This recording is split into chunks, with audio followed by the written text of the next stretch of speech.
Ladies and gentlemen, good afternoon, good evening. James Hicks here from Hicks New Media and Infotainment News. Tonight is a very different night for Infotainment News. We're talking about a different topic, which, quite honestly and quite frankly, I know nothing about. But that is the reason why I have two knowledgeable individuals. And tonight we're going to be talking about altcoin.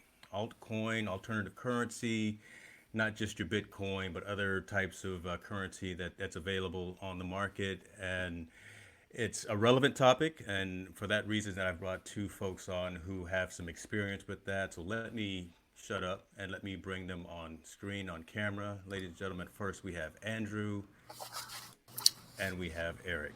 Gentlemen, how are you tonight? Doing well. Doing well. Awesome. So, as I mentioned in the intro, I don't know what I'm talking about, right?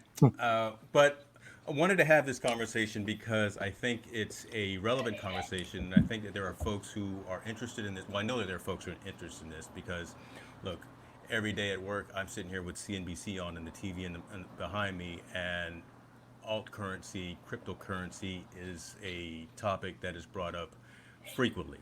I believe there was actually some high profile news last week, as well as the currency market or Bitcoin or something specifically reached a high trade value. So let's start kind of at the beginning. Andrew or Eric, give us kind of what your take is as the what is altcoin. Sure, James. I can start off just real quick here. So basically, I'm Andrew, and 7 years ago, I got into cryptocurrency. Coworker started talking about Bitcoin. I'm like, what is that? I have no idea. I started looking into it, got pretty paranoid, thought, wow, the government's going to come after me even for searching for this stuff. But over time, got a little more comfortable with it. Eventually, sent some money over to the Mt. Gox exchange in 2013 to try it out. That was around the time that the price was about $270. The price started going up a little bit, then it dropped. It went up and down. It was volatile. It got my attention. And then since then, I started mining it for, a couple different iterations of mining it. And honestly, I'm very interested in blockchain and decentralization and some of the philosophies behind it, even more than the currency aspect of it. But it's been quite a ride, and so happy to share, some of my knowledge. And but please don't go trading or doing anything off of my advice. Definitely not a financial advisor. That's your legal disclaimer right there, right? Any knowledge or any advice that I give you tonight, don't take that to heart. Yep. Okay. No agenda here. I'm just here for James to share some information. So. Let me ask you this, and then Eric, I'll turn it over to you. So Andrew, I know, and you mentioned about mining. You've had some things going in the past, right? You have some deep experience with mining, and so tell me what that entails, right? When you say you're mining for altcoin, mining for Bitcoin, the physical infrastructure, what does that entail besides just trading from a trading perspective? Yeah. So by mining, basically it's like, it would be like you're the Federal Reserve. You're printing money. So basically you get the computers, you connect it up to the network. And if your computers are set up right and you solve the problem that the mining algorithm is looking for, then you get the cryptocurrency connected up to your private keys. So basically, it's like you get a piece of the pie. You create a piece of the pie, like a baker.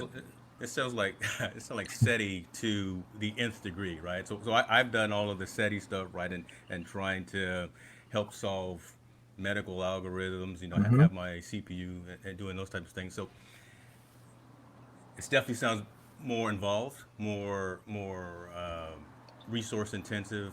Again, if you're going to set up a mining rig and things like that. So, Eric, talk to us a little bit about where you come in when it comes to altcoin. Because let's be honest, and I'll give you the credit. This was your idea to have this show. So let me give you the platform and give you front of camera.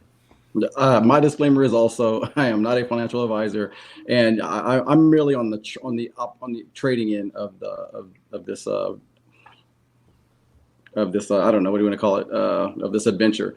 Andrew is a lot more in depth, and as he's mining this, as he said, they're, it's the back end is like blockchain, and they're looking for these algorithms that solve for something. All right, so. For me, we got introduced to it. I don't know if you remember way back. I want to say it was like about 7 years ago, when it actually wasn't even there wasn't. It was like $10. This guy was they were making these Bitcoin ATMs, and we're in Vegas at the it was the one behind. All right, don't get me in trouble here. On we're recording. And we're on Facebook. Well, anyway, my mom is probably watching. This guy, no, we were there for a CES, remember? And then what these guys were trying to do, this was the business end when they were trying to introduce the Bitcoin. So it's always been in the back of my mind, and I always thought, hey, it sounds interesting. We didn't actually take him up on the $10 because it wasn't a right. It was can you imagine if we did though? But anyway, I've always only been on the trading end of it, and it's just been recently that I got in. I started looking at, I got some Bitcoin, probably not full Bitcoins. I'm not paying $9,000 for it, but I started trading in some other altcoins, some alternative coins. And, I look at that because as the coronavirus is hitting, as all these other things are happening to our country, they're gonna be trying to find a better solution at not just printing a whole bunch of, the dollar is probably worth, there's going to be another alternative way to use money. But anyway, I got on it merely on the trading side of it, just because of the excitement. After from working from E-Trade, I started just saying, hey, you know what, this could be something for me. So, right. And I started studying the whole blockchain thing. Right. Talk to me a little bit about Again, this is layman's terms coming in, just asking questions. Talk to me, what is the controversy piece, though, right? I mean, there seems to be, I remember the early conversations, again, watching in CNBC and financial news and things of that. There's always seemed to be some type of controversy. And maybe, Andrew, you hit on it a little bit by saying, again, you're quote-unquote printing your own money. Maybe that's the issue. No, that would definitely, that's definitely... territory that I think used to get people in trouble, and it still could, I'm sure, depending on where you're at. But yeah, I'm basically printing money. It's sovereign money. I didn't ask anyone permission, and it would be pretty darn hard to take it from me. I'm sure it could be done, but it's very different than a bank. It's just the absolute opposite, and I feel like in a lot of ways it's very empowering. And it's a good alternative. It's a good way to hedge against the current system and the paradigms. There's just a lot of politics, in our, obviously in our current situation. And this is a way, at least for me, it gives me hope that there's another way to do this. Maybe there's a way where, people can have more control over their destiny. And, it could be better or worse. I mean, there's a lot of responsibilities when you start trying to have your own cryptocurrency, try to keep those keys yourself. I mean, there's a lot of things that go wrong. I've had multiple times where I've been basically ripped off. When the Mt. Gox exchange went under, I think, what was that, in early 2014, I lost my Bitcoin in that. I lost some when the BTCE exchange got, taken over it got shut down by the feds or something terrible. And there's a lot of times, because this is a permissionless global paradigm, there's nowhere to go to figure out what the source of truth is for any exchanges you're working with. You don't know whether they're quality, whether they've been audited, whether they're just straight up run by the mob, or whether they're like real business people, putting their blood, sweat, and tears into some new financial tool. It's really hard to tell. Sometimes it takes years to learn that something you thought was legit wasn't, and sometimes you find that out because the government takes over the website and stamps it out, and so that's how you know that, I guess that wasn't actually legitimate. And so I've tried my best to steer towards projects that I thought were founded in good values, weren't trying to rip people off. But through my 7 years, I have seen more scams go on in this space than in anything. It's just unbelievable the greed that that people have and what ends they will go to do suckers. So it's just this crazy mix of, on one hand, you've got this super strong technology that's, basically unbreakable, and at least in our current period of time. And it allows for complete transparency, and, you can trust this algorithm instead of trusting a person who could be corrupt. But at the same time, people try to take advantage of that and get what they can from it. So it's a delicate balance to get through this stuff and not lose your money. You have to have a lot of patience. Right. So it's go ahead, Eric. I'm sorry. Oh, no, I was going to say, think of what is the dollar? What is the dollar? What does the dollar do? The dollar allows us to be able to record a transaction. So it's like, hey, I want to buy say you're selling a ball. I want to buy that ball, and say, here's $1 for that ball. You give me that ball. That's that transaction that's recorded.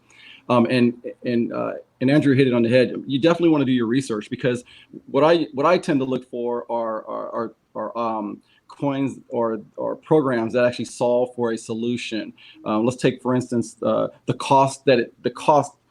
Well, okay. So what he's talking about, the differences is that you have dollars, which is regulated by the Federal Reserve. You have what this is deregulated. And what I mean by regulated is that when I try to take money from here and to move it over here, you have this third party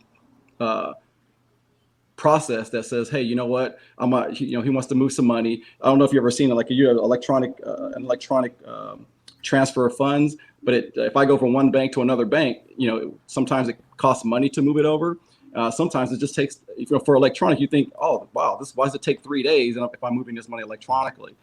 So you have a centralized organization. So what cryptocurrency does is give you a decentralized, take, for instance, I want to move money from the United States and give it to some family overseas.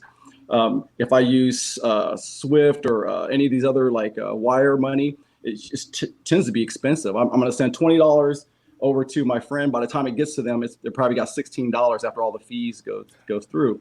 And what I know about PayPal fees yet. I know about okay. And so what this does, it actually makes it so that you can move a large amount of money faster. And I'll talk about some of the cryptocurrencies that I tend to look at or lean towards that allow you to move large amounts of money or an amount of money at a fraction of the cost and faster. Okay. Those are some things you can look at. Some of the ones I look at, maybe XRP or Stellar, or any of the ones that I'm going to talk about, usually solve for a problem like that, like solve for inexpensive way to transfer money, ways to have a contract that allows, these are things that you want to do your research in when you're right. looking at cryptocurrencies. But Andrew's right. There's literally thousands out there that if you don't do your research, you can get ripped off on. Right. So let me ask, those symbols that you meant, those tickers, right? I'm just going to use my old Dow Jones stuff here. Are those companies or are those currencies themselves that you're talking about, right? I'm trying to just wrap my head around the dynamic of, you guys have mentioned a couple of different exchanges, a couple of different XRTs. What are those? Are those companies or are those? Explain that. Andrew can probably talk more about that. Yeah. Go ahead. Go ahead, Eric.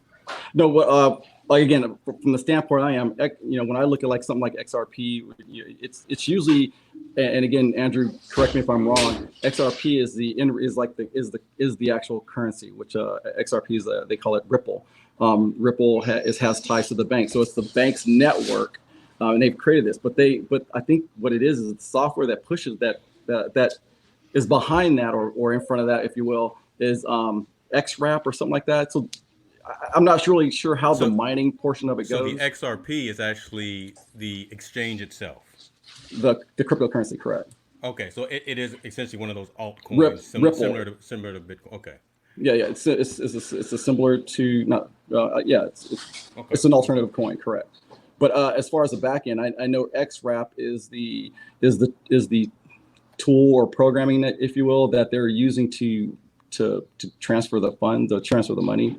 What the XRP, what the Ripple is itself, I want to say is the currency, is the transaction.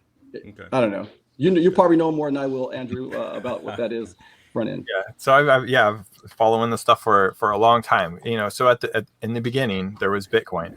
Bitcoin is the first cryptocurrency. I think it's a UTXO, so user generated transactions on a network, and it's mathematics, cryptography, and it kind of started out as an experiment, and then as people started using it more, it just picked up steam. They had a couple, they added updates to it, but from the beginning it starts off with the Genesis block. That's the first block, and I think they put some newspaper article in there, and anyone who gets a copy of the Bitcoin blockchain, if they look at the first block, they'll see the same transaction note coded in there, about like something from a newspaper. And then later, someone made a change to they took the Bitcoin open source code, they changed a couple things, put it back out there. People started using it. They called it Litecoin. And then later a whole different type of network. It wasn't a UTXO type network. It wasn't built off of the Bitcoin code base. Ethereum started getting popular, and that's they call it like a alternative, like virtual machine, I guess. It's a different. So it's got a whole different style of how the network communicates. A lot more features, but these things still worked on the backs of mining. And mining basically is the way that the network finds the consensus for what is actually in the database. That's the blockchain, because in the blockchain, everyone has a copy of it. They all have the same copy of the information, and the network and the miners together work out whose idea of what is in that chain is the prevailing one, and will go forward. And it does this like a clock, just over and over and over again. And every tick that happens in the past, it could be mathematically validated to ensure that all along the way, there's not a single link in the chain that has ever been manipulated or changed for any means. It's just not possible with our current technology to alter the Bitcoin blockchain and maintain its everyone's consensus that it is the way it is. And it could get pretty complicated.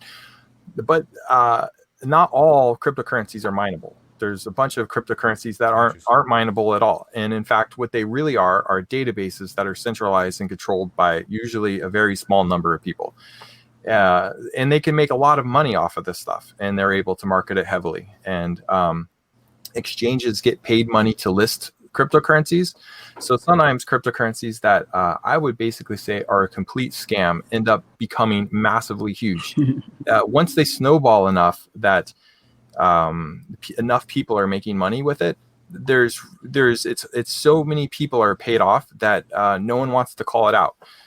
And a lot of people get confused on what's a legitimate cryptocurrency and what's not. But just because it's a scam doesn't mean it doesn't work and doesn't make people money. And a lot of people, they want to transact money, they want to move it around, get some, send some, and it doesn't matter whether it's a mineable cryptocurrency or any other type of cryptocurrency. But the problem with the cryptocurrencies that aren't mineable and haven't been released ethically are that a lot of times there will be holders that have a whole bunch of the coins that they basically made for themselves, and they can control the price of the coin with that.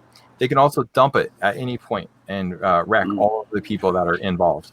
And this stuff happens. I've seen it happen so many times. And there's a lot of FUD, fear, uncertainty, and doubt out there. I don't know the absolute truth of any of the claims that the different currency factions, what they say, but I've looked into the code on a couple of the UTXOs. Looks fine to me. It's pretty complicated. There's a lot of stuff in there. It could be, Bitcoin could be a scam, but I don't think it is. There's a lot of billions of dollars there for the taking for anyone who can crack it. So that brings up an interesting point, and I think you touched on it a little bit.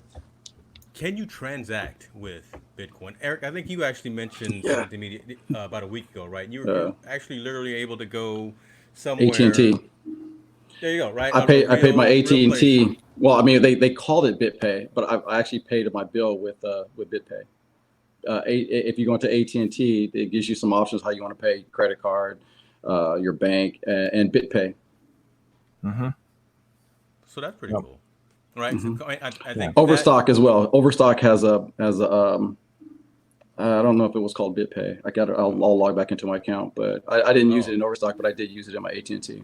I don't want to tell my wife about that. She'll probably be buying stuff off for Overstock. So in my time, what I've seen, what I appear to have seen from my perspective, is that a lot of the exchanges and a lot of the currencies that have founders who maintain control of it and can basically pay people off and pay to get exposed on the exchanges, they get a lot of exposure, a lot of traffic. They also seem to have made it very difficult to upgrade the Bitcoin blockchain, the original one. They've kept it really slow, really expensive. So it's a terrible way to try to actually move things around efficiently. You can pay for a cup of coffee with it, and the transaction fee will probably cost you 10 times more than the coffee, and you won't get it until it's cold. This is true. It's just really slow. The technology is super outdated. It's really inefficient in so many ways, but it's big, and it's got the first mover advantage. It seems to be in a fantastic store of value if you've got 4 years at a time of a time frame before you want to cash it out. But there are other blockchains that still work off the same concept of Bitcoin that are extremely secure. They're super fast. There's, as far as I can tell, there's no one that's been able to take a bunch of the coins for themselves without following the rules of the algorithm, which is all I really want. Is just a fair. I'm so upset with the way our currency is worked out for the United States, and what's the ramifications of that, particularly for the debt that my daughter is going to need to pay in her lifetime for this. I think it's not fair. And so I look towards the blockchain and I look for fairness. And in that fairness, to find the fairness, I look at the algorithm and I think, is this fair? And is this been changed out in a way that is that's exploiting people? Is it legit? And so that's what I've been trying to follow, is those algorithms. Yeah. And so there are a bunch of intermediaries that get in between the transactions and get a cut for themselves. So like Bitcoin's slow, but there's the Lightning Network that can help make it faster. But you have to trust the Lightning Network, and they're going to take a cut of the transactions. All these exchanges take a large cut of the transaction. Everyone at BitPay, everyone wants their cut.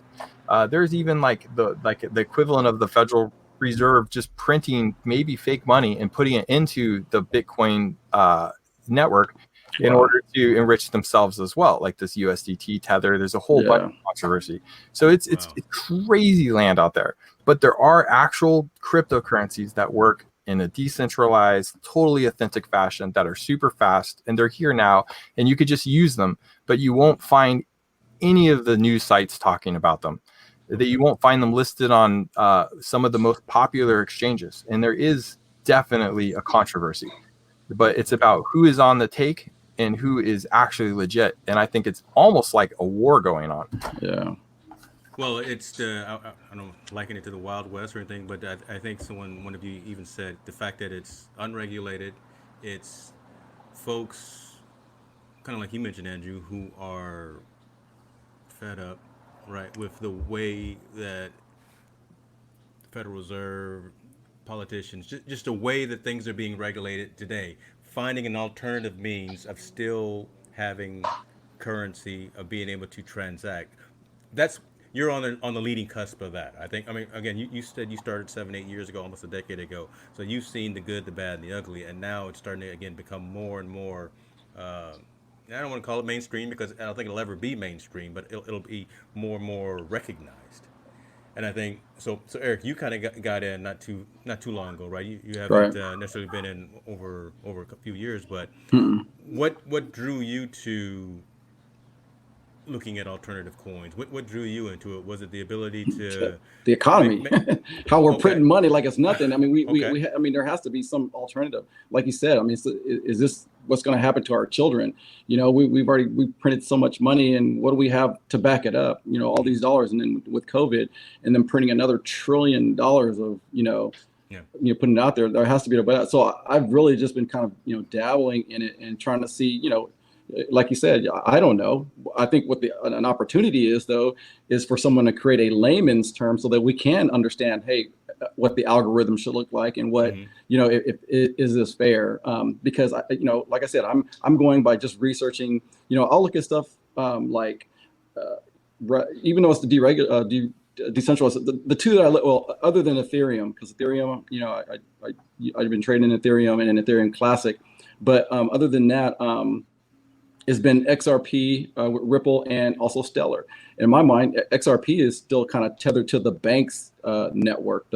So I guess a group of banks that network together to be able to transact. So I've been looking at that, but like everyone can look at different options, on their own. But again, for me, it's a shot in the dark, because I don't know what's going to be a scam. I don't know what the algorithm should look like. But I bet that would be a great opportunity if somebody could come up with an interface that says, "Oh yeah, this looks good." I mean, does that make sense? If we could be able to track something like that, like I can look at a register of my checking account and say, "Okay, yeah, that I spent that. I said, these are my transactions." But how do I know if these coins are going through the right channels or getting so like I said, I've been kind of taking a chance, and and I'm not looking at. I'm not going to go and spend $9,000 on Bitcoin. Yeah, I was going to say, so talk to us from your perspective, because again, you said you're coming in from a trader's perspective, and Andrew's, I think, is coming more from the mining perspective. I mean the whole infrastructure piece. So I guess you guys talk to each other. Eric, talk to us about what's on your watch list or your pick list right now, and let's have. I'm gonna let you guys have that dialogue while I just sit back and listen and learn.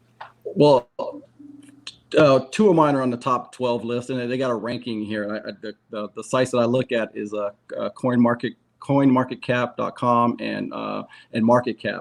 MarketCap gives you more of a, hey, it's trading, and what I mean by trading is trading every day. That you see the ticker going click click click, it's just moving all the time, and they're really in like cents, half cents, less than a penny. And the couple that I'm looking at are around, 6, 7. Like, let me see, Stellar, I think, was trading at like 7. Let's just go in there right now. I bought it at 4. It's like 7 cents. So I got a couple $1,000s in it, so I'm not really heavily vested in it. I'm just trying to see what I can do. But when I saw it growing, I was like, oh crap, this is looking kind of cool. So I went and bought like 10,000 coins, 10,000 of Stellar, and I was like, oh, okay, damn. Then it went tanked. I was like, oh crap. So it's really volatile. It moves like crazy. So but again, I'm trading on like literally, less than 20 cents. Stellar, Ripple has been trading at 20 cents.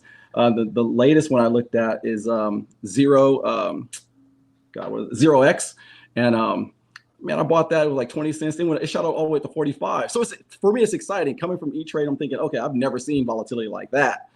So quick like that. And then just like that, it dropped back down to 20 cents. So it's probably a day trader's like dream. Oh, put in a couple, $1 million and take it out. But, that's what I look for, those are the ones like I'm Ethereum Classic. I'm looking at 0x, Stellar, XRP. In my mind, XRP and Stellar are kind of the same. They solve pretty much kind of the same solution, except for XRP is tethered to a banking network. So there's some sort of regulation, I guess, in my mind. Whereas Stellar is like the total different. It's decentralized, deregulated, and but I think they're solving for some good solutions.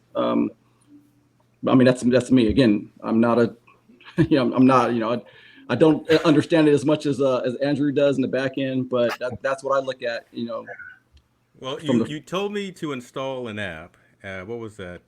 Coinbase. Coinbase. Now, if I logged into Coinbase and put in some of those symbols, walk me through a transaction, right? How do I take money from Wells Fargo, buy something through Coinbase?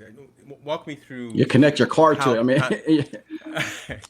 See, now So I'm getting nervous now. Just talk me off the edge. there was Right? a couple that I chose. Robinhood actually. I started out on Robinhood Okay. first. Yeah. I started investing in regular trades, and then I said, hey, they actually got Bitcoin in there, but it didn't have all the ones that I like. That I want to invest in. Like so, Coinbase has has all of them. So I just said, hey, you know what? Let me move them all to from this wallet.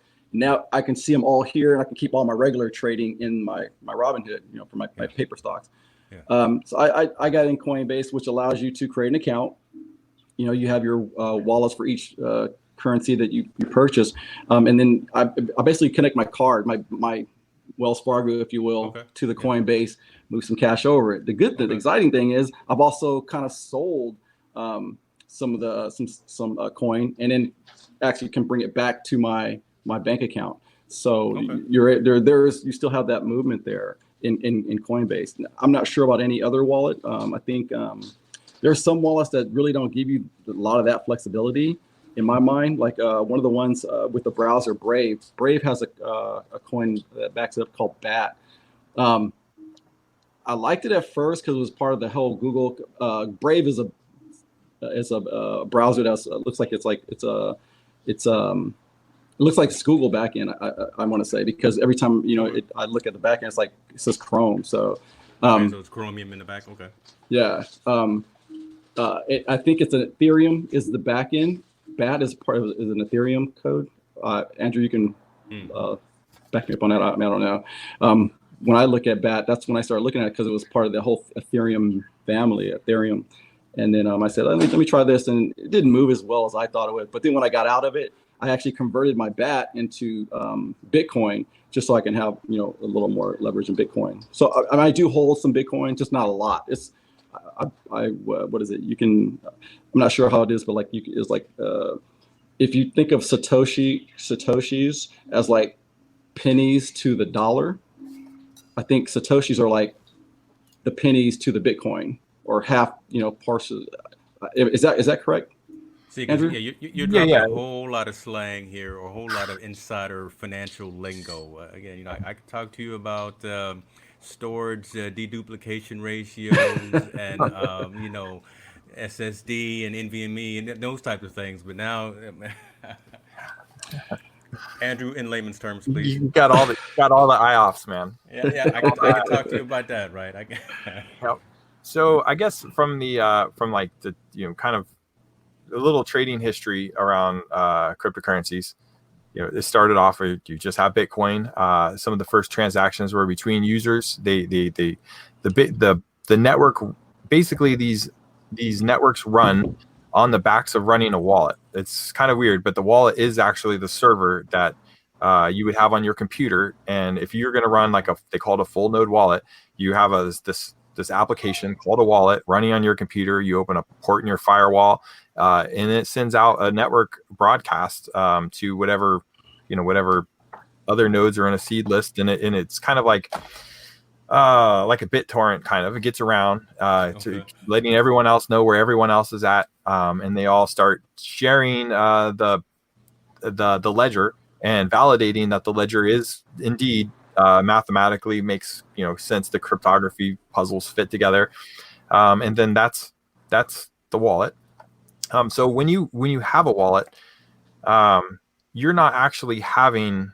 It's not like you've taken the coins from the blockchain and brought them to you. It's just like a portal to the blockchain. And the blockchain, it doesn't actually even exist necessarily on the internet. It's just the contents of what's in the ledger. That's the blockchain. It's just the contents of the ledger. So you can turn off the internet, turn everything off. Your coins don't go away. You can lose your computer. They're not gone. It's just you have to know what the key is to unlock them in the ledger when the network comes back up. So that's what I've heard before. Folks have apparently lost that key, right? And they've lost all of their transactions, all their savings, all their. Okay. Yeah, and the keys can get lost a lot of different ways. It could be, there's so many pitfalls. But people were on the Bitcoin network sending Bitcoin around, buying pizzas, whatever the folklore is. But then at some point there was this Magic the Gathering card trading website that some guy bought from some other guy, and he decided, hey, why instead of just trading these Magic the Gathering cards, why don't we put some of these cryptocurrency, put a cryptocurrency on there? And people started trading it. Suddenly, that site started trading billions of dollars of cryptocurrency. It just took off. They were not expecting it. The security on the site wasn't super hot. Hackers found it. They stole it. They got my coins too. It was sad because I didn't own. I had a wallet on that website, but it wasn't really my wallet. I didn't really have the keys. Right. It was that exchange had the wallet. And so, with Coinbase, Coinbase has the keys. If you use Binance, Binance has the keys. You Bittrex has the keys. So you don't actually have that cryptocurrency. They have it, but you have a username and password that can get you access to it if they let you. Right. And there's been plenty of situations where an exchange that has people's cryptocurrencies suddenly decides that they don't want people to have access to it. Occasionally it'll be because someone like the state of New York comes along and says, hey, we don't want you transacting with our people because you don't follow our rules. And so that exchange will say, okay, everyone that's coming from New York, you just can't get in anymore. You're SOL. And that's happened. Oh yeah. New York was the first place they started trading. So I don't know if you've watched that the movie, how the Bitcoin all started out. But like you said, it was a couple of okay. So there was like this mystery guy, is it Satoshi? Yeah, Satoshi Nakamura. He was like no one even actually knows who this guy is, but he drops off code, and then there was a couple of groups of people that are called cyberpunks. All these little groups. I think it was like 4 or 5 groups that actually started working with the code. You could watch the movie. I mean, that's the sense I got. But what happened was there was this guy that he opened up the first exchange, and this is where he started in New York, where they were going through this whole court trial about if this is something that was legal, or I don't know what the terms were, but so they could no longer do it in New York. So they took it away out of New York and started elsewhere. Yep. Okay. Yeah, I did my little Google Wikipedia search right there. Satoshi Nakamoto is the name used by the presumed pseudonym person or persons who developed Bitcoin, authored the Bitcoin white paper, and created and deployed Bitcoin's original reference implementation. Okay. Yeah, there's like pretty much any keyword you say related to cryptocurrency, there is a long controversial story around it. Everything. It's just conspiracy theory wonderland. It's amazing, really. And that's what draws you. That's what draws you both to it, right? Just the fact that you're walking on that edge, and that's interesting. Okay. Yeah, it's nearly dissuaded me a few times trying to navigate between. I don't want to get caught up and have regulators come after me because I've mined the wrong coin at the wrong time, or I didn't do something. And sometimes the laws change after you've done something. Then you try to look back and you think, am I going to have to get a lawyer to try to argue whether I could have even had a chance or not? So when things aren't regulated, that's good because you can do things that you couldn't maybe do otherwise, but it's bad because the laws can change and you could be on the wrong side of that. But at this point, though, things have gone, I think, wonderfully well. I think that cryptocurrencies have come into the mainstream like I never would have thought. They were so obscure before, so hard to work with. But I did think if they came around, I thought that they would be more on the merits of the technology and less about people propagating, like their own self-interest. So I wouldn't say it's all gone well. I think it's actually gone kind of bad. Yeah. It's actually quite alarming too, because if we lose the fundamentals of the technology, the security it provides, and the authenticity of it, and we just allow the scam aspect to take over, then what we're going to have is global currencies that track all of us, everything we do. We have no privacy. It'll totally suck. So we actually, we have to try to make this the thing we need it to be, but it's really hard to do because it's easy to sell out. It's so easy to sell out. I've seen my holdings, go up thousands of percent up and down over and over again. And every time it's gut wrenching. You get so excited, you're like, this is life changing. But, I'm trying to stay in it for the long haul. I've got my own strategy. And so things, one day you could think, oh, I'm almost there. This is life changing. This is the debt free.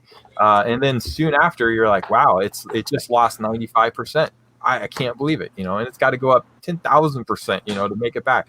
It's painful, very painful, but it does go up and down, and it follows patterns. Patterns seem to repeat. No guarantee they keep happening, but the patterns many times they repeat up and down, and then a while later it comes up, shoots up again, back down.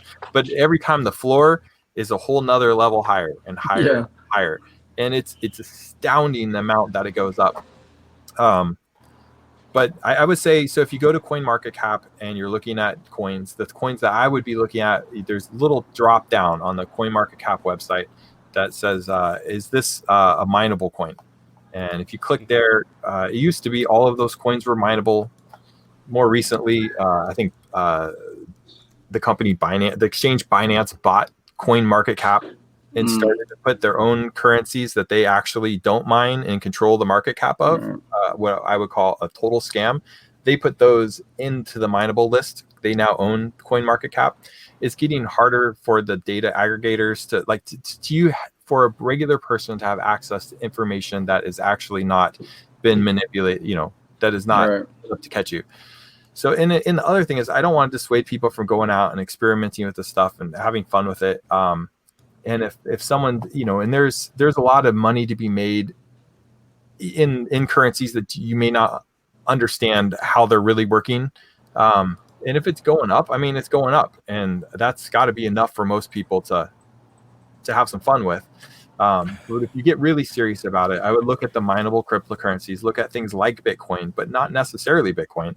So my list, is going to would be to have Bitcoin, Ethereum, and Digibyte is the other one that I've spent most of my time since 2017 contributing to mining, mining, trying to contribute. Because I'm thinking that you go in a different route than like Eric would, right? Via a Coinbase or something. You acquire your currencies differently, and I don't know if that's something you're comfortable talking about, or again, I'm just wondering again. We got two different disparities here. We got a trader, and we got kind of a infrastructure person that I'm calling you. So, and I started off by buying it through an exchange, through a convoluted process to get the money into the exchange, which was located in Japan. I was taking a big chance.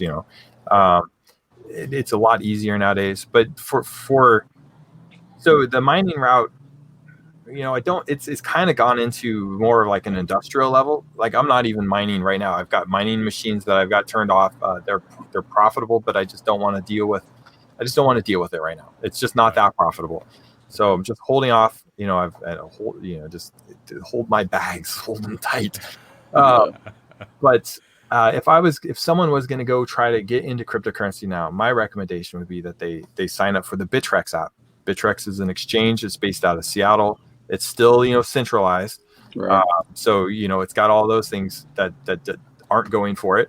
But I would suggest, getting the Bittrex account. You're going to have to get verified. All the exchanges that are in the United States, they follow the anti-money laundering, know your customer laws. So so what that looks like is that you're gonna take a selfie of yourself holding up your ID, your driver's license. You send that to them. Okay. You're going to give them your bank account information. It's very invasive. And when you're dealing with cryptocurrencies, which is already kind of edgy, mixing up your bank account, your driver's license, your social security card, and it's kind of like it'll make you sweat. Wow.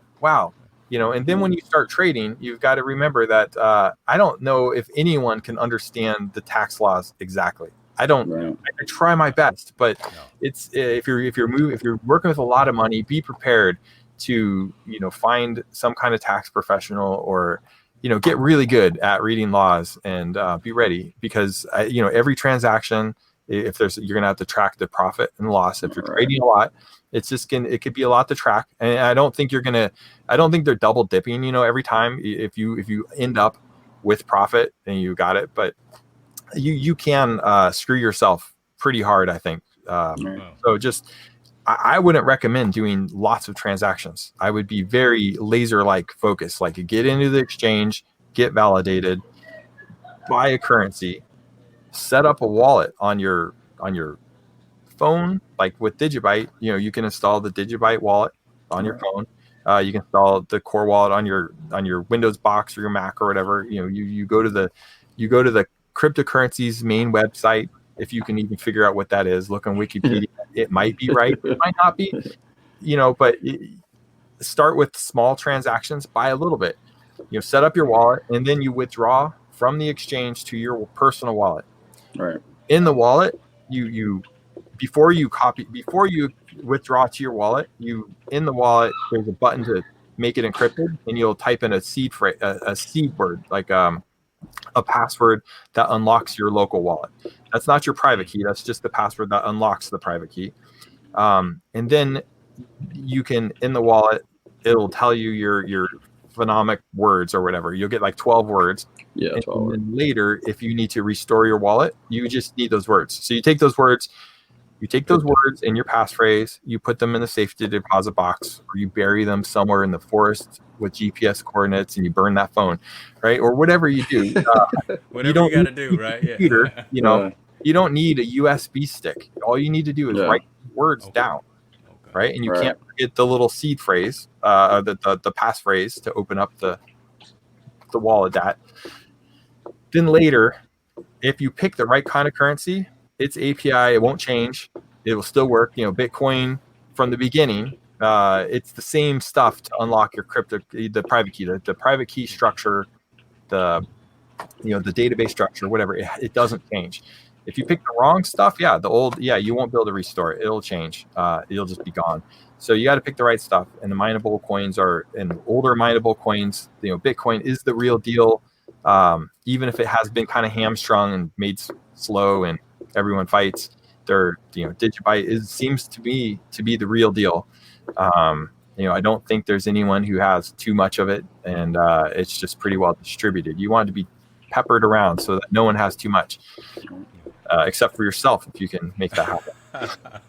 It's good to be selfish, right? I mean, I think what I'm hearing from both of you guys is that there's, as with everything, right? That's I'm gonna say anything that's worth it, there's risk, right? And be cognizant of what you're doing, what you're getting into. But the long and short of it is, Andrew, you've been around the block a few times, and you've got a couple of bumps and bruises, but you've wiped yourself off, and you got more pros than cons, right? About the whole engagement and interaction. Eric, you're getting into it now, and you're seeing some positive gains, and coming at it kind of a different route, and you're seeing some positive gains. So I like what you just said, Andrew, in terms of how to set up all of that and understanding the whole USB key. You don't need that anymore because folks have gone through those issues before. Lock your passwords and your passcodes up in a vault somewhere. From a closing stance now, I guess. So, Eric, let me start with you. Where do you see yourself going next? Right. So, what are you going to do when the markets are the markets Monday through Friday? I mean, is this something that's every day? Every day. So that's different too, right? Because I can't buy I can't put this order in for this new Peloton stock that I'm gonna buy Monday morning until Monday morning. So but okay, so it's every day, and so what's the next move that you're doing in terms of building your wallet, your base? Like you said, I have a goal. Like I said, I don't want to do a whole bunch of transactions. So like I said, I have a number of. If I look at what I want to get, then I get that one number.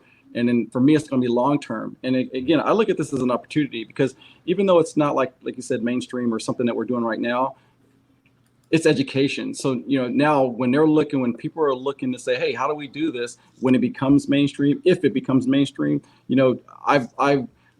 Andrew's, he's got one avenue where he's got his bumps and bruises. I have one way of how I'm following my trends, and I have bumps and bruises. But then I'll be educated. It's really educating myself again, mine's for long term. So I bought like 10,000 of this. I bought like 10,000 or 2,000 of this, and it's going to be the long haul. So I'm going to wait. It trades. It goes up and down. If I don't like it, I'll just get out of it, which I shouldn't have got out of that. But anyway, it's a learning curve for me, and it's going to. But it's like at work. I'm trying to make it so that they don't ever have to come to me. My job as a consultant working at the airport is trying to make my software so that when I leave there, they just pick it up. But for whatever reason, it's become like almost like a career now, because now they're keeping me here. But it's a good thing. But again, while I'm doing this trading and later I'm educating myself where people are not even, I don't think a lot of people are still educated on cryptocurrency and what this does. They're going to be looking for someone to be able to advise or to be able to educate them on this. So I look at it as an opportunity in the future. Again, it's all long term for me. There you go, Andrew. And what about you? What's you said you've unplugged the rigs, but what's next for you on this journey? Well, I think it's already been a long-term journey. I feel like I'm getting close to the time where I'm ready to meet some of my financial goals. I'm not there yet, but I think this next market cycle could be the one. I kind of been there's like a perfect storm of things going on in the world right now that could make cryptocurrency become very valuable. And so, but basically I would say to someone else, just plan on the long term, and also listen to the old timers when they say not your keys, not your crypto. Don't trust the exchanges, don't trust anybody. The least amount possible. You want to trust people the least amount possible. In control. I normally don't go up on the internet and talk about this stuff. This is very rare. Yes. So this is an exclusive, right? I will, I'm being very cautious in terms of how I refer to you, but this is definitely not taken lightly. So, and the other thing is that I would never plan on hiding. I used to be interested in, I mined dark coin for a while, and there's stuff like Monero, there's privacy coins. There's ways to try to hide your transactions. I've kind of given up on that concept. I almost feel like at this point, anything that can hide the transactions, ultimately the same like badness that we're trying to get away from is going to own us in that place as well. And so my big goal here is I'm like, you know what? It's just going to have to just come out with it, and we're going to have a currency that you can see the transactions, you can see the history of it. People are going to have to speak for their actions. This is putting the truth out here. And I feel like I want to pay my taxes in cryptocurrency. I absolutely want to see where my money goes to the government and what they do with it. Who do they pay? Where does it go? Right. I'm mining so hard to find out how I can see what they're doing. And so that's how in my mind, it's a flip around, and I can see them trying to keep it from happening, but I want the truth out there. And I think that the way that the stuff is traceable is the truth. And I'm coming for them that direction. I'm coming for them with honesty. So here we are. Man, really quick. I was gonna leave it alone at that, but go ahead, Eric. But really quick, I know that. I know you probably said you turn off your rigs and stuff but is that a result of the because you wanted to, or did the halving that this halving happened on May a couple days ago, May 12th? Is that a factor in turning off the rigs, or an ability to and actually maybe explain that whole halving thing, that the halving and what that did for miners? Yeah. So, I mean, the Bitcoin blockchain cycle, every several thousand blocks, I forget, is 2066 blocks, in the clock or the chain. The algorithm in the chain will make the mining rewards drop in half at a specific cycle about every 4 years. And so when that happens, the economics of everything change, and the price moves with that. And so that's how the how the Bitcoin blockchain works, and other cryptocurrencies like Digibyte, they do it a little bit differently, and it's more of a smoother it doesn't just drop to half every 4 years. Okay. And so, and so for Bitcoin, it's a huge deal whenever the things have, but it's like inflation halving instantly, and it has a profound effect. But it's also kind of hard on the market, I would say, to try to adjust to these massive jumps. So in the background here, I've got some of my mining rigs that I've worked with over the years and built up, just some random photos of stuff. But basically, when I started mining, I thought, well, I didn't want to cash out into US dollars because I felt like that could have tax consequences, even though the rules hadn't been made up yet. So I would get cryptocurrency and then go online and try to buy stuff with crypto. You could go to Newegg, you can go, sometimes on Craigslist, I'm going to be selling some GPUs or whatever. So some of the hardware I needed, I would just go buy with cryptocurrency again. And in my mining rigs evolved. They got bigger and more powerful. It was kind of amazing. It's just kind of like in any business where you take your revenue and you invest it in capital, get your production up. And so I was doing that, as a hobbyist miner, definitely not industrial level, just totally in my garage, small, old machines to start with, and started building them up. And I started, making them more elaborate and trying things that I thought was exciting technologically wise, things I couldn't do in my day job, in the networks there. So I started getting to experiment with things that I couldn't otherwise. And one byproduct that was kind of fun of this stuff, I started getting these really powerful GPUs. I wasn't really into gaming at the time, but I thought, well, hey, it would be kind of cool to put some of these things in a gaming rig. So I did, and I had gotten pretty good at modifying voltages and tuning software to get these machines mining to their peak efficiency, and then gaming, it was a different tuning, but I could still get a lot of power out of them. And I started benchmarking to see how powerful they were. And I started getting I was in the top 3 for the Catzilla benchmark. I've got a couple, Hall of Fames for 3D Mark, in the top 100, and multiple different tests there. So it's been kind of fun that I've been able to take the mining rigs and then turn them into just basically super competitive gaming rigs. They're amazing fast. And then recently with COVID-19, I turned off my mining rigs and to point them at folding at home. So we're doing work units to try to help with whatever stuff they're doing. That's what I was doing. So I mentioned SETI, but I was doing the folding at home too for a while. Yeah. Exactly. Well, and I know they're in some of my research, they were talking about I guess going away from the GPU and going more towards the ASIC. Is that what does that do? What does that do? I don't know, economically for miners or? Yeah, there's a lot of different things going on there. But I started mining. The first thing I mined was called PrimeCoin, and it is using CPU cores. I'm solving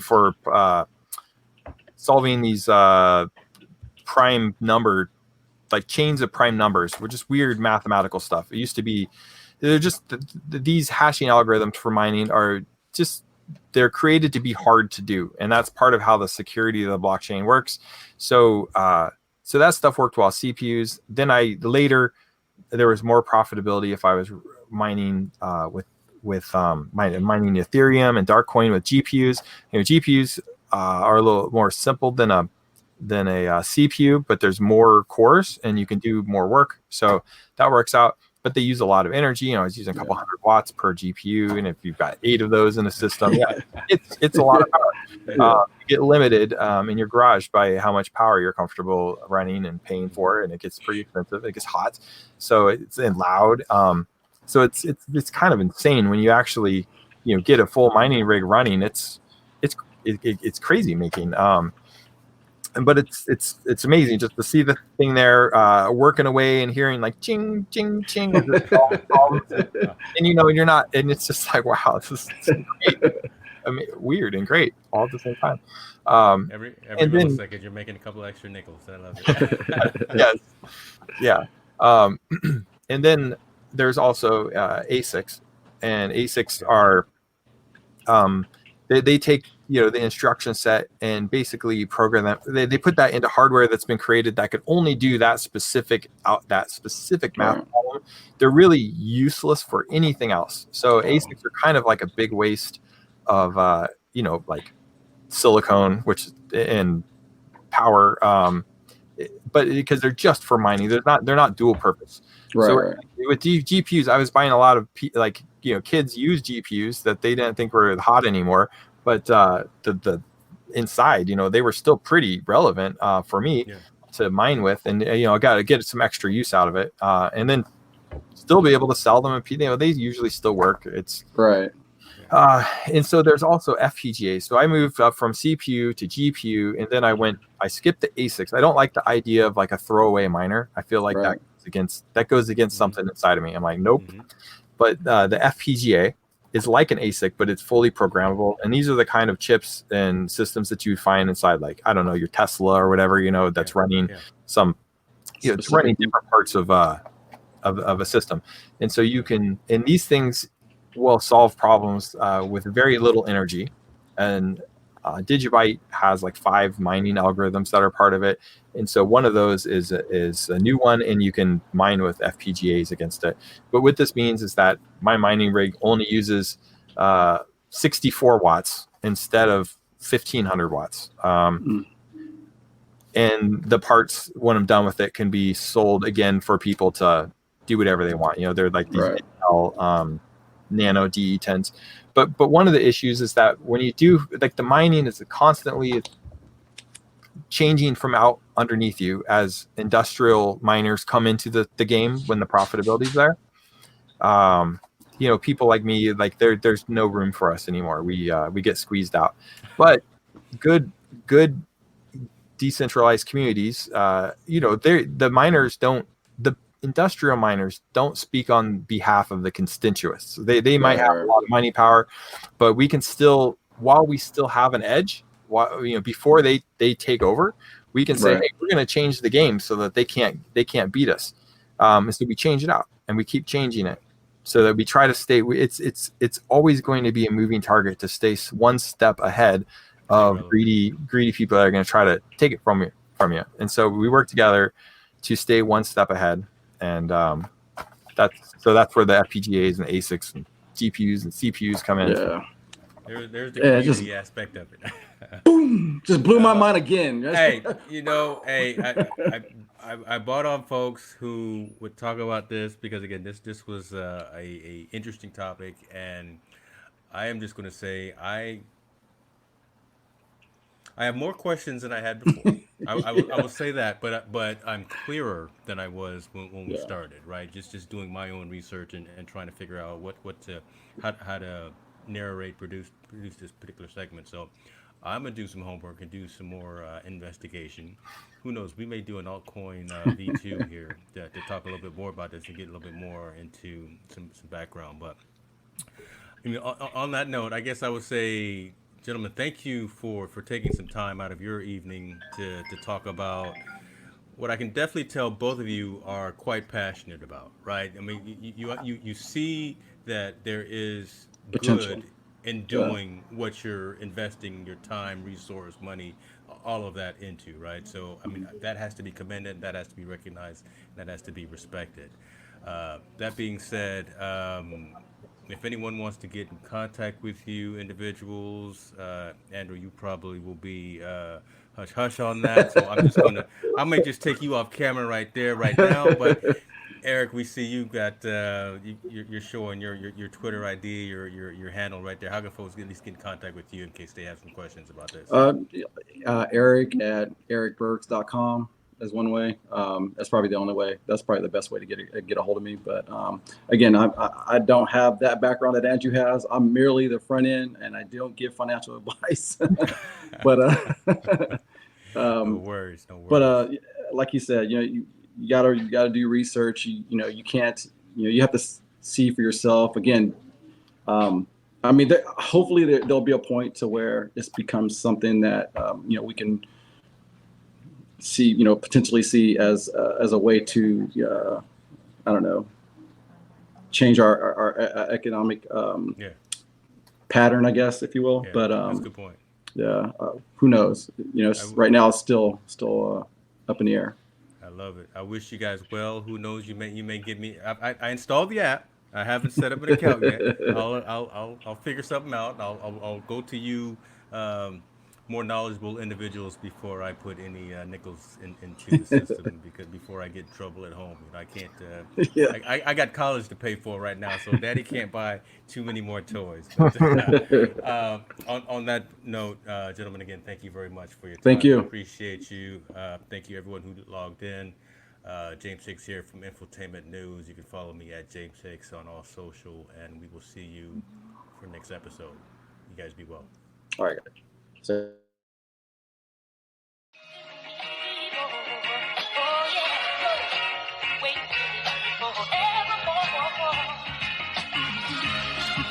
Forevermore.